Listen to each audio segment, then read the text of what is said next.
Hi, I'm John, and I'm going to be talking to you about the Tour de France. Tour de France contenders, the stage and races, and a little bit of history for those who don't know. Jump right into it. So, this year will be the 104th Tour de France. This means that the tour started in 1913, and when it was started by a French newspaper company who made their paper boys go on a race, who had them compete in a race for first prize, and they got a little lump sum of money, and I think it was like bread, and there's other little prizes, but there were a lot of contenders, and because a lot of this took place at night and it was 24 hours a day, many people died in the race. A lot of people got hit by automobiles or wagons and got sick or lost on the way.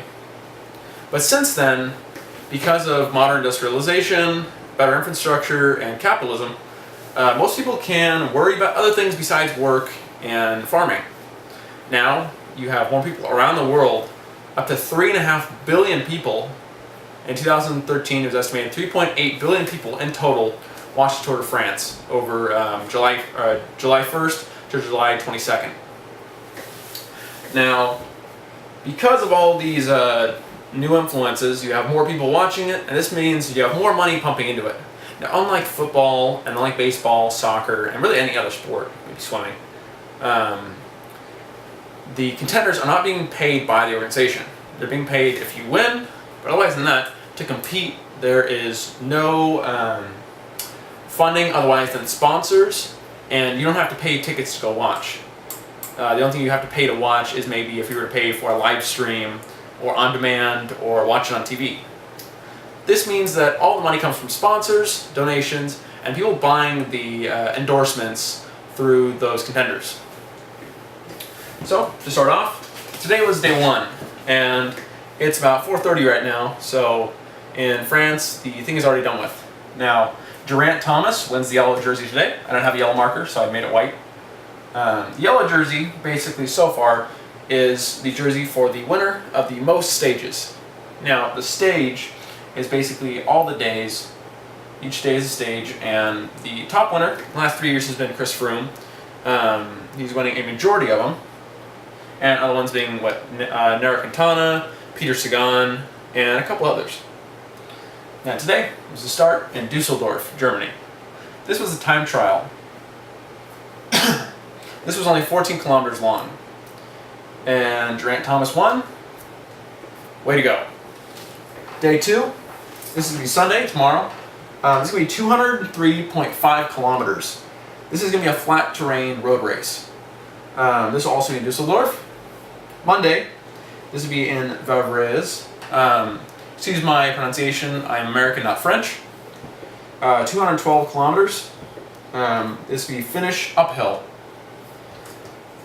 Tuesday, this will be in the Mondorf region of the Les Bons, 207.5 kilometers. This is going to be a flat terrain race, no uphills, not a lot of hills, mostly just flat. This will be in Wednesday, Vertel, 160 kilometers with a mountaintop finish. So that sometimes last mile or last couple kilometers, sometimes the last couple hundred meters can just be uphill at a pretty fat incline. On Thursday, Vesoul. This is going to be in the Troyes region. 216.5 kilometers. This is going to be a flat road. Now, the next day is going to be Troyes as well. 213.5 is going to be a different course, but this is going to be flat. Again, Dole, if I'm pronouncing that right, like the fruit company, I guess. Dole, 178.5 kilometers. Now, this is going to be in the mountains, so you're not just going to have a mountaintop finish, a start. It's not going to be very flat. You're going to have a lot of terrain to go over. This is going to be in Nostreux on the 9th day, 181.5 kilometers. And this would be in mountains again. On the 10th, which is next Monday, this is going to be a rest day. This is going to be in the Dogeron region. Now in Perignoir, 178 kilometers. It's going to be flat, so this is the day after the rest day. Now, on a side note, keep in mind, these guys have such stupid endurance that they can race what is it? It's 3,500 kilometers, which is 2,130 miles. So that is stupid over this next month with only 2 days rest, and they can go back to back. That's why these guys win the money they do. But also keep in mind, if you don't know, cycling is one of the most underpaid sports there is, maybe besides wrestling or UFC. I don't know. So on next Wednesday, this will be in the MA, 203.5 kilometers flat. Peru. This will be in 214, excuse me, 214 and a half kilometers in the mountains. Saint Gurin's, 101 flat, no half, 101 on the dot in the mountains. On 15, so this is Saturday, the Blanc region, 101.5 kilometers, and it's going to be Rivals. La Suye region, the is it? I think my French paid off. Severier Lo Église, I think. 189 and a half. This will be hilly, so it's not going to be steep mountains, but there will be an incline and a decline, hilly, right? That's going to be 189 and a half kilometers. Now, another rest day. These guys are getting so many breaks, right? Next Monday. Day after that, they'll be in Le Preux. 165 hilly kilometers with a flat finish. La Mure, 183 kilometers. This will be in the mountains. On Thursday, Bernucan, 179 and a half kilometers in the mountains. Amateur, which is next Friday, 225.5 kilometers in the flat road race. Saturday. Now this is going to be the second time trial. Keep in mind there's only 2 time trials in the entire Tour de France this year. Only 2 stages. This is going to be on the first day, which is today, and the second to last day, which will be in 2 Saturdays. This would be in Marseille. This would be 22 and a half kilometers.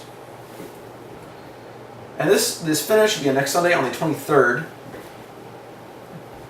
This is going to be on Montaigne, Paris. 103 kilometers. So, contenders to watch out for. This year it's going to be Geraint Thomas for time trials and the flatter road race, in my opinion. And otherwise than that, Nairo Quintana is up there with Chris Froome and Peter Sagan. Quintana has showed very consistent, same thing with Peter Sagan. They have both showed extremely consistent peloton influences in the past, 4 years? And Quintana dropping in and out, but I mean, they're staying really strong. Chris Froome as being the current Lance Armstrong, just that he is smashing the finishes and showing stupid endurance, and he is willing to attack, quote, GCN anywhere. He does not care. Stay tuned. This is my first video, so like, subscribe, comment, and tell me what I can do better. Thank you.